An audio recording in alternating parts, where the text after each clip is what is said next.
আমি সারাদিনে অনেক চেনা অচেনা মানুষের সঙ্গে মেলামেশা করে থাকি। তাদের অনেকের মুখে একটা কথাই শুনে থাকি যে শালা আমার ভাগ্যটাই খারাপ, আমার ভাগ্যটাই খারাপ। তাই আজকের ভিডিওটা শুধুমাত্র তাদের জন্য। ভিডিওটা অবশ্যই শেষ পর্যন্ত দেখে যাবেন। আমাদের সমাজে এমনও অনেক মানুষ আছে দিনের শুরুতে বাড়ি থেকে বেরিয়ে দিন শেষে তার আর বাড়ি ফেরা হয় না।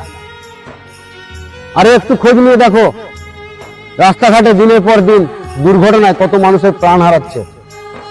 আরে একটু খোঁজ নিয়ে দেখো, হসপিটালের বেডে পড়ে থাকা মানুষগুলো একটু বেঁচে থাকার জন্য সারাক্ষণ মৃত্যুর সঙ্গে পাঞ্জা লড়ে যাচ্ছে। আর তুমি তো ভালো আছো, সুস্থ আছো। তাই শুধু শুধু ভাগ্যকে দোষ দিও না। ভাগ্য কখনো খারাপ হয় না, খারাপ হয় কর্মফল। তাই কর্ম করো আর নিজের ভাগ্যকে বদলে ফেলো। এই দুনিয়া এমন একটা জায়গা যেখানে 1 ইঞ্চির জায়গা কেউ